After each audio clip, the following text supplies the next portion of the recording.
Hello and welcome to How to Stay Married So Far. Now, over the last few months, we've been having a lot of sex on here. You've enjoyed it, we've enjoyed it. But what we thought we would do on this particular episode is actually have sex. No, is go just maybe a little bit more romantic. Oh. Or who knows, it might go tits up. Why are you holding your pill box? I don't know. It's very distracting when I'm trying to talk to the people. Just realising how many pills I take.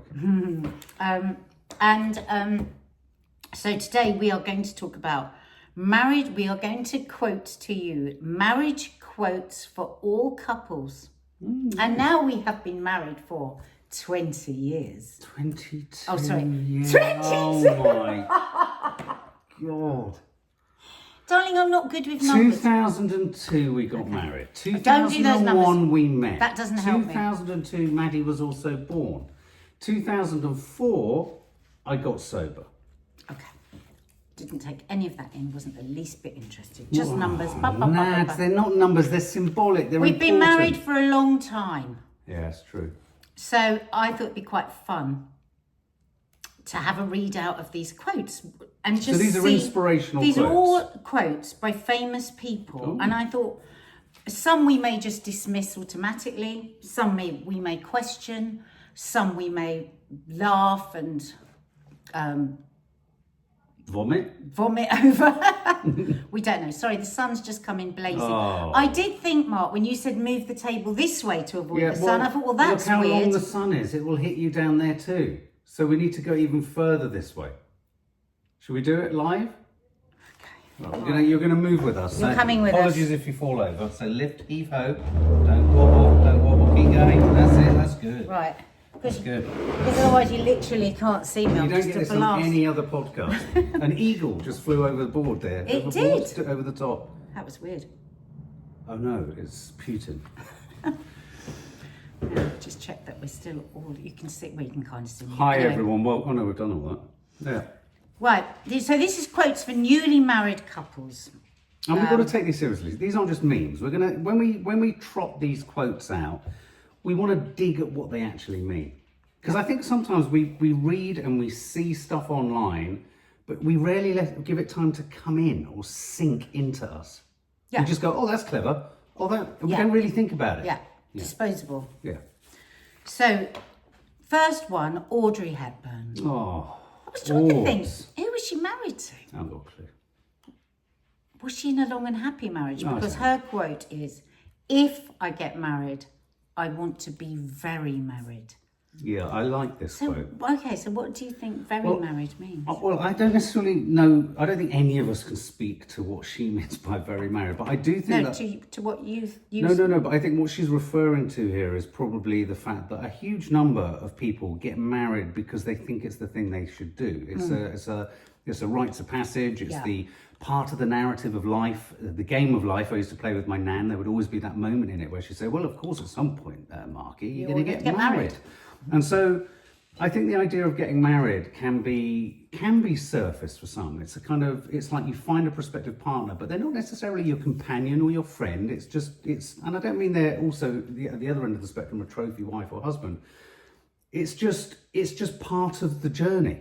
Yeah. With little more than It's part tick. of the journey. Yeah, it's the tick. I remember a few years ago, somebody at work was planning for her wedding, and she was talking about how they don't, how much they like each other. They don't really fancy each other anymore, and they don't really. And I said, do you think then that's wise to get married? Right. And she said, oh, we're way far too down the line to question that. Hang on. So they've been together a long time. Yeah, and they were planning for the wedding. So why haven't they got married sooner if they're way too far down the line now to? Well, I don't know about that. Not get Why married. do you always ask these ridiculous questions of which I I think cannot it's ridiculous know? that you don't remember dates. No, because you're not listening to the point that I'm making in relation to what we're talking about, which is she was getting married. I'm giving you the perfect example of what you just explained because it was the next part of what she was doing, not to be very married. Because what I think very married what my interpretation of this is that to be very married is to be totally in it for the long haul, like good or bad, in sickness and health, and to be proud, for it to be something that you're proud of, and something that you share, and something that you understand is going to be tough, but you know at the end of the day, when you die, you're going to be with this person. That's what I, with, you know, a faithful marriage, that's what I hear in that. I want to be very married. I want to truly be married. I want it to be an intimate thing, everything that is not sex, basically, all the other things that are intimate that people don't. And I agree with it. I mean, I think, I don't think men admit to it as much, certainly when I was younger. I think men wouldn't admit to marriage being as important to them as it is to women, and yet it ironically, societally, it really is. And I think more so this generation now, you do hear them say, oh, I really want to be married, I want to have children, and being very married really, you're right, speaks to all of the other stuff that really, you know, even we've kind of worked our way through. I think not all relationships can last the test of time.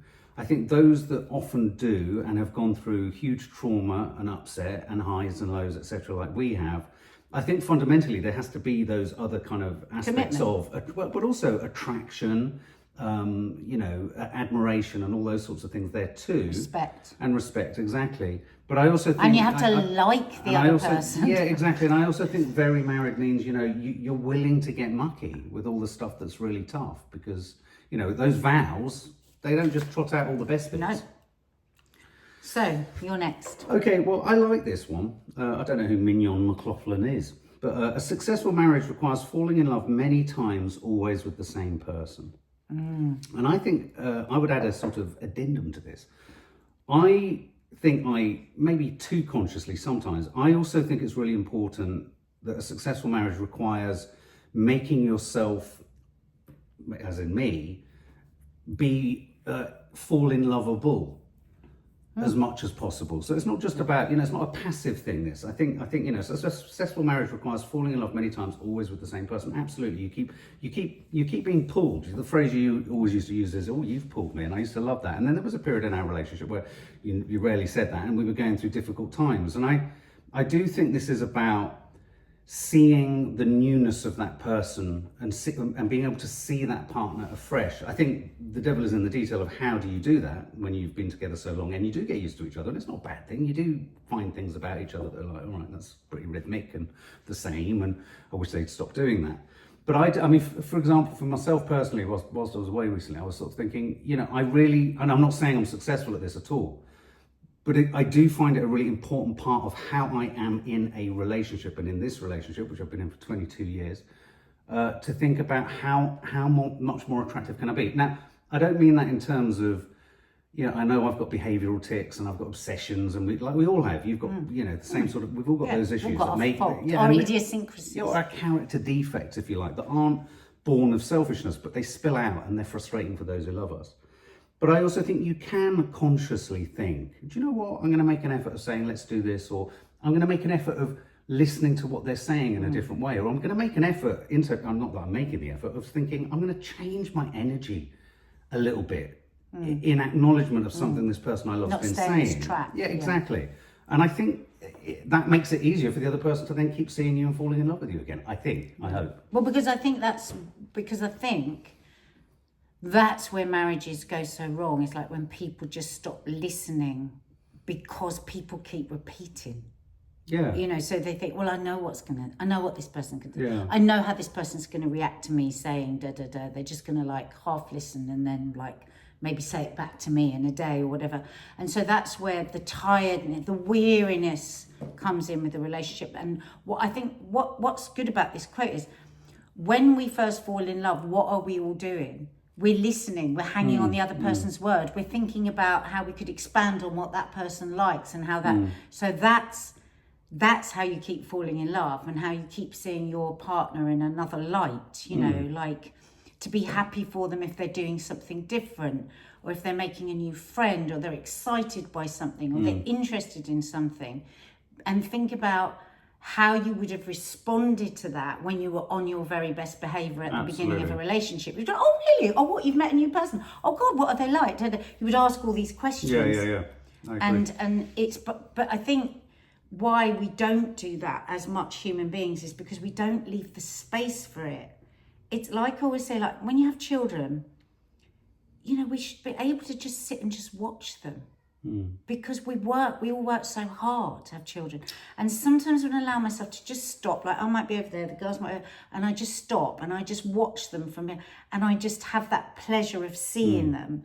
And I think it's not that people don't care or people are horrible or whatever. We don't think we deserve the time to just be in our relationships. And I think that's the case metaphorically and literally, because I think right down to you've often used the example of, I don't know, we'll park the car or I'll rush off to get something, you're all in the car, and as I walk back you're all on your phones, whereas there used to be times where we'd all see each other in situ, or and this is the literal sort of optic sense of, we'd literally look at each other more, doing stuff, because we didn't have devices that we were fubbing with, you know, and all that kind of stuff. So I think there's the literal sense, but of course there's the metaphorical sense of actually listening and hearing. And one of the things that I was saying to someone recently, which is really important, and of course, I'm not speaking to those relationships in which there are control issues and there are games. No, we're all the way through. All the way through. Let's assume that you're in a loving, mutually respectful, loving relationship, which, goes through highs and lows of struggle around that, but fundamentally you're on the same side. I'm amazed that when kind of issues come up in relationships, which run the risk of if you're not being able to see someone anew, or I'm behaving in a way that's habitual, and you're saying to me, oh, well, can you stop doing that? And I'm saying this to myself, because I know that I get very tetchy when people say, oh, why do you keep doing that? Stop doing that. It's not good. It's icky and all this kind of stuff. Is trusting that person isn't coming from a place of winning an argument. No, and I think nobody wants the row. No, but I think, not that I think this could be something that couples therapists should engage in a lot more, but I do genuinely think everyone makes the mistake of thinking that there is something to win. Surely the thing you're trying to win is an understanding. To be kind and be right. Yeah, and a mutual kind of agreement in a sense. So if someone repeatedly says to you something, I think it's better to kind of go, well, maybe they're right, rather than or maybe I should think about attacked. Maybe I should think about this. Exactly. Yeah. And exactly. And maybe I should think about this. And if there's a very valid reason, actually, this is why I'm doing this. And it might be something about your life, your history, your trauma, that you're not looking at. That you're not looking at, or that they don't know about. Yeah, exactly. And you need to share it. Communication. So, yeah, exactly. Wow, okay. We've only got 2. This is great. Next! The best way to remember your wife's birthday is to forget it once. Joseph Cosman. Now, that's a good one. I hate this quote. That's funny, though. It's funny. It's sexist. But I hate it. It's so sexist. It's so the thing about women always have to be asking and chasing and wanting and demanding and nagging. And I was like, just forget it once. I hate this quote. If you said anything like that in front of me, I'd be like... Okay, well, how about we replace wife with, best way to remember your partner's birthday is to forget it once. It's kind of funny. It's kind of lighthearted. It's just, no, but yeah. You're not going to do it again because they're pissed off. No, but I think taking away from just like the quip of it, what we're talking about there, what successful marriage, my dad has never acknowledged my mum's birthday. And that, I don't care what she says, that will have hurt every single year. I'm pleased with that. I think it would. I think it does across time. A little bit. It's unbelievably... Yeah, I mean... He's a wonderful man, and I adore my dad. And culturally, it's very, very different because where he's from, you don't really celebrate birthdays. And he never would have acknowledged his birthday all through his childhood. Anniversary's not important to you either. But I just think you could just do that, And I think it's about remembering. I am the worst at this. I don't remember anyone's birthday. I'm absolutely awful with dates. I cannot hold in my head when we got married. And I think I should try harder with that because for you, those things are very important. Yeah, but I also... So actually, I think the roles are reversed here. I think actually it's really remiss of me that I don't have these dates emblazoned somewhere because it means a lot to you. Well, let's get them tattooed on your right buttock, and every Well, I time did see get your right buttock, I can remind you. get a box, didn't I, with the dates? You've lost it. But we've lost it with the date of our wedding What to I put would- out on the garden step so I would see it all the time. What I would say about this quote, and this speaks to its sexism, is this reducing it down to the idea that a wife's, forget a Men wife's only birthday. do this because women want it, not Well, no, because they and might also, love and their also, wife. and also that a birthday is something that people. So let's even then say wife or husband, and that it's often it's not about the birth. It's not about it being a birthday. Most people can't stand the fact they're getting a year older. What they do like is everything that comes with it, which is usually time with their kids, time with their friends, time with their family. Not to celebrate them, but just to be. And that speaks to the very next quote that I want to quote, which is, to give somebody your time is the biggest gift you can give. And I think this is really important. And I do think this is something that we, in this time poor, rapid, speedy kind of life that we live. I've just come from New York, where some of you guys on one of the lives said it's literally a city. It's an ADHD city. And London's like that, but New York has it because of the grid system. It feels even faster. It was my friend's birthday last week, and so I gave her the present of, I said, I'll come to your house and we will cook. I'll show you how to cook a load of stuff that's batch stuff, so that you've got a nice meal and you've got something you can put in your freezer. She goes, oh, can you teach me how to make cake? I've never made a successful cake. And she was so excited by this present. And what's lovely about that present is, it's time, but it's time for both of us. It's not I think that's the lovely thing about a present of time, is that you are expanding your relationship within that time and enriching that relationship. So it's just, if you are stuck for something to give somebody, totally do something that they love. In marriage. We're talking about in marriage. No, but I think it's the same in marriage. I'm saying that's in the fact that I did that for my friend, but I think it's the same in marriage. I mean, I remember both of us over the years have done these glass jars where we've put in notes of, we can go to cinema, we can do this, we can do that. But, you've never got a note out. No, but I'm taking you on a date tonight to see Tom Hardy. It's the only way I felt I could get her out the door. I think so. And I do also think that this idea of time, if you find that you're in a relationship where you're actively avoiding any time with each other, I think then you've got a few kind of alarm bells going, because I think time can be time together, which isn't, in inverted commas, serving a purpose. We work together so much, but and when I say serving a purpose, it can either be professionally like us or familiarly, where you're kind of sorting shit out with the kids, talking about what your worries are, the idea of time together can be quite threatening to people, because we literally, I think of all the times that one's encouraged not to spend is just quality time as a couple, because life as parents and as families is so busy. Most kids stay at home, they don't move out, and you've got older parents coming in, and so I think it is quite hard to say. I mean, we do it so often where we go, let's not talk about work, let's not talk about the kids, and then we sort of hit a kind of moment. It's not about talking, but it's about spending time together. Yeah, but I think we do that very well. Yeah, I think we do. But I think for some people, the thought of it is petrifying. It's petrifying, yeah. I've taken inspiration from the Diary of the CEO for this, in which he says,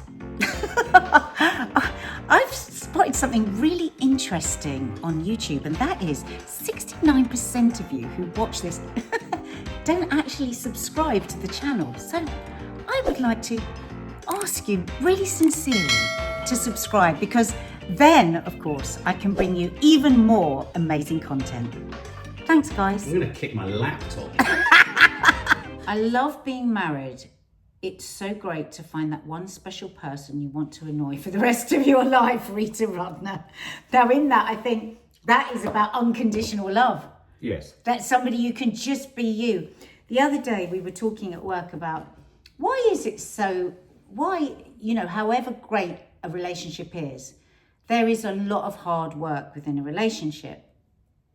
Why is that? And Linda, my friend, said, because you're always on. No, that was it, living with somebody. Why is it so hard? And she said, because you're always on. And I thought, that is true. And we've talked about this before, haven't we? Like, you know, if you live on your own and you're in a bad mood, you can just be in a bad mood. Yeah. But when you live with somebody, you either have to explain that you're in a bad mood or you have to mask that you're in a bad mood. But if you explain you're in a bad mood, there's no point in the day that the person lets you to now not be in a bad mood. So anything you are, well, that's because you're in a bad mood. So it's kind of exhausting. It's really funny. Mark's just been in New York for a week. And the amount of times I found myself just lying on my bed, totally naked with my legs wide open, reading something. I've been asking you to do that for years.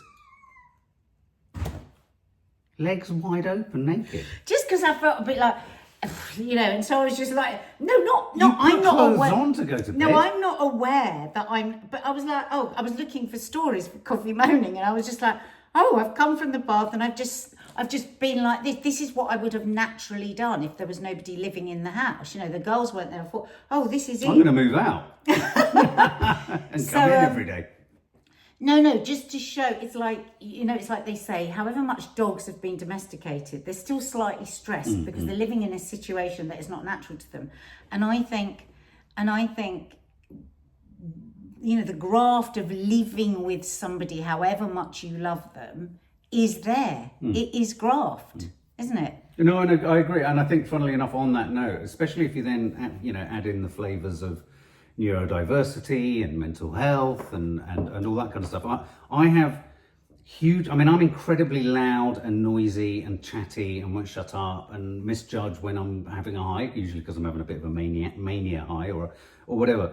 But when you're not around, it's often very quiet because I feel I can be quiet without being answerable. And I think that's the most important thing for you too, is an ability to be quiet without being answerable. And I think I think we're particularly bad at this, but the danger is that when someone is quiet, one assumes there's something wrong, especially in a very gregarious, outward-looking, But to be honest, I do know when there's something wrong with you.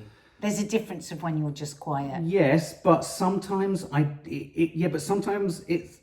really importantly, there were many times like that in New York, but it passes, and I don't have to explain it, and one doesn't have to run the risk of pressure when you live with somebody is, and I do think it is added pressure when somebody has, like you do, you have bipolar and you have depression. It's more complicated for the other person because you don't know this, but I am always just slightly alerted to if you're going down because I can see the signs, and I now, as we've gone on, I know that maybe getting in a bit sooner with a homeopathic remedy or having a conversation might swerve you away from that. So it's like, it's not always that I actually want to know. I'm just actually genuinely like, is this something, because you could just have low mood and like we all can, and we don't want to fucking explain everything. And that is hard in a couple. And also, just a bit pissed off. But it's not to do with you, and it's not to do with this, and you have to explain everything. Absolutely. But also, I say this a lot to the girls, the most important emotions that you feel, the most complicated emotions, the emotions that impact on your outward presenting behaviour almost more than any other, are more often not totally non-verbal. They are incapable of being articulated, and they, in many regards, a different kind of stress and anxiety. I do sometimes wonder whether anxiety in a lot of people with other mental health conditions, is brought on by the stress and pressure to somehow articulate coherently, for someone who cares, in a very nice way, what you're feeling. And nothing that comes out of your mouth speaks to the truth of what you're feeling. And I think we communicate that quite well, because I'll say to you now, because this is what you have to learn, I'll say to you, is it just one of those, inexplicable, or is it something you want to talk about? And we do we do understand that. I think for me, the big difference between you and I is that if I'm quiet, you will nearly always assume that it's something about you. If I'm angry, you will assume it's something about you. You will always... This must sound incredibly narcissistic. No, it's not narcissistic. No, don't even go down that road, because you're doing that thing. It is not narcissistic. It comes from a place of not having the kind of childhood I had, of having that kind of anxiety and insecurity.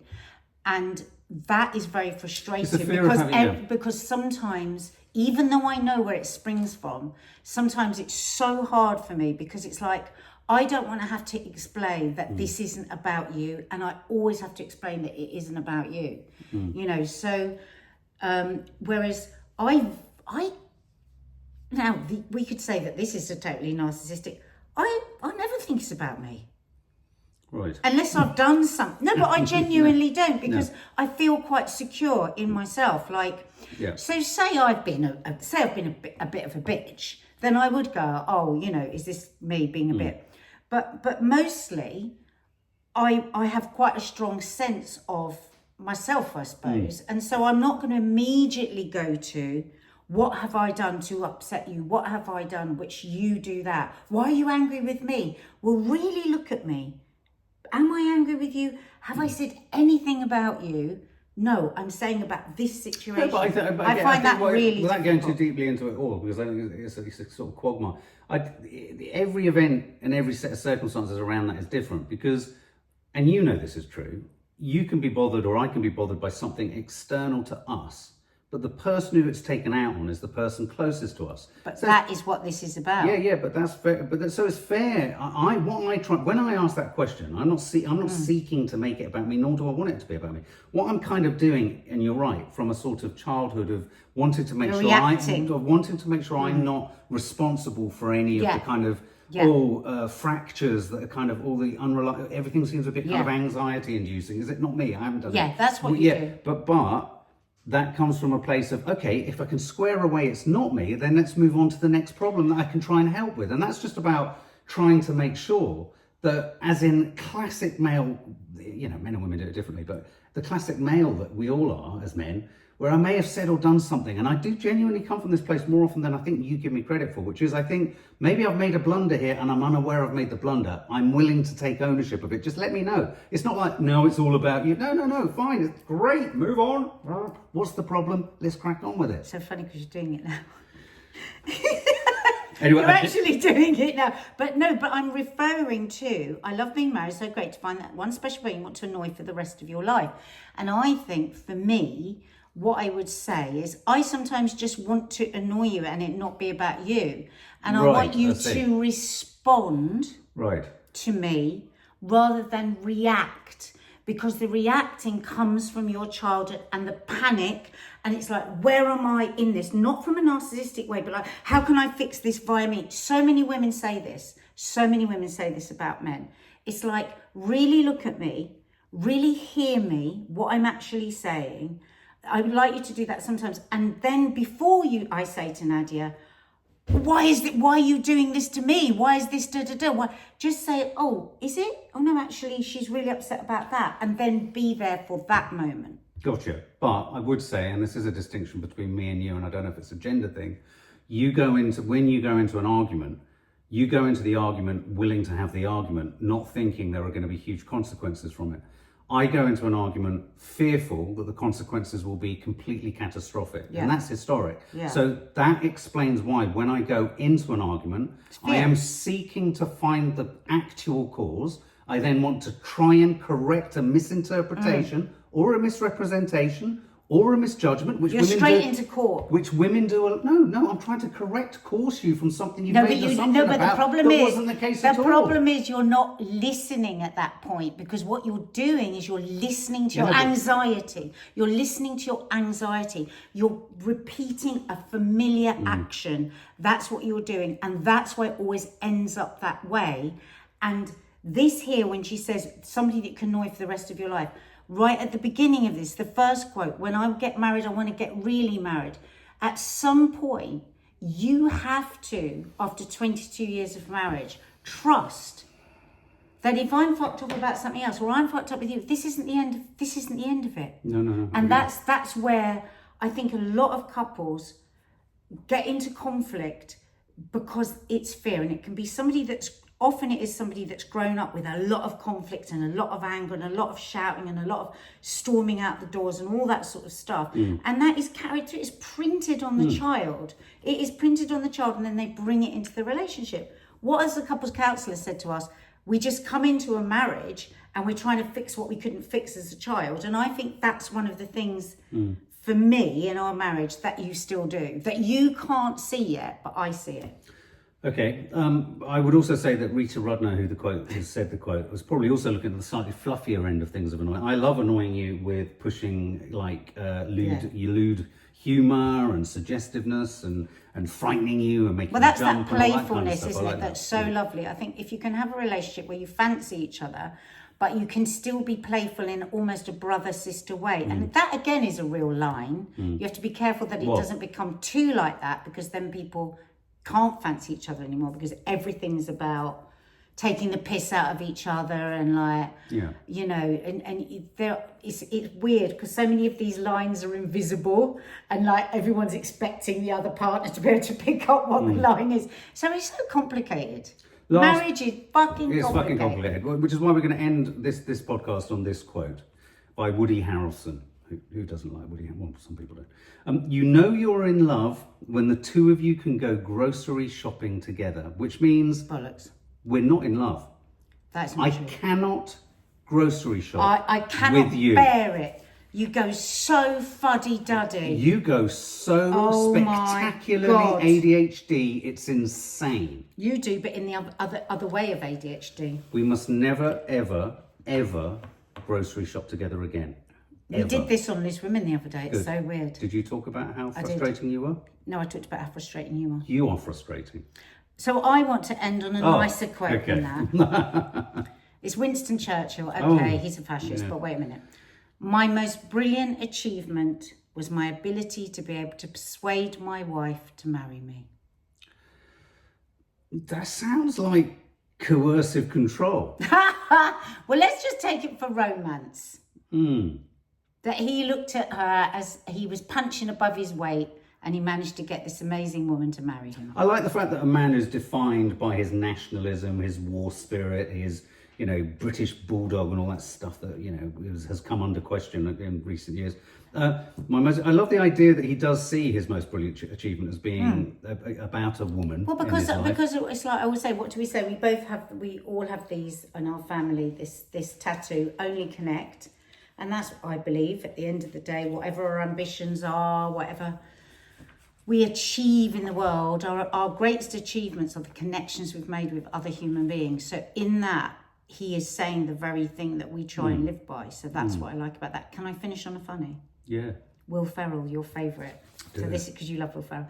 Before you marry a person, you should first make them use a computer with slow internet to see who they really are. Well, that really funnily that is to so good. The first Christmas or the first year me and Nadia were together, I bought her something which back in the day was called an electronic personal organizer. I have never been more laughed out of the house by all of your extended family when they saw you open it and they looked at me and they thought, this is doomed.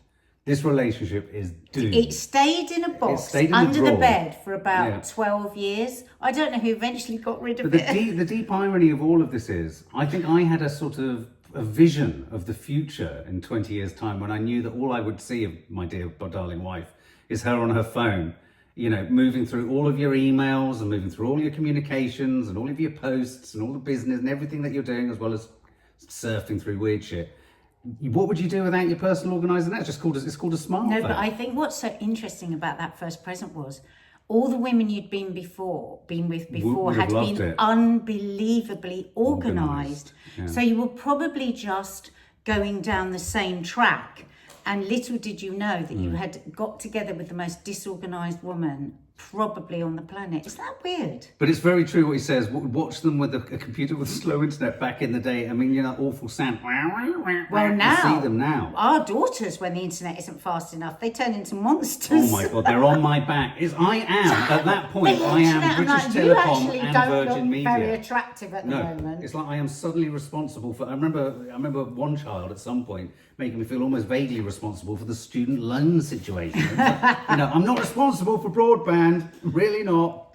And a really lovely one to end. Oh, you're not stopping. A happy marriage is a long conversation which always seems too short. So hopefully this podcast, because we've got a kind of marriage with you guys, feels too short.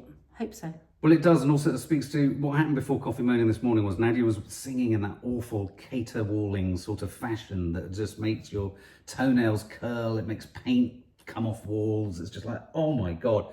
And then as she skipped off to the lavatory, still kind of singing in this hideous fashion, she said, well, stop calling it she a said, lavatory? when I'm dead, you'll miss it. And I stopped. And I literally turned and went, for God's sake, keep singing. I said to him, Don't ever if stop. I go before you, you'll be like, oh, just to hear your mum don't. singing in that awful way Your again. awful voice. So there we go. I'll miss Back your to Rita awful Rudner. voice. Being with somebody that I can really annoy.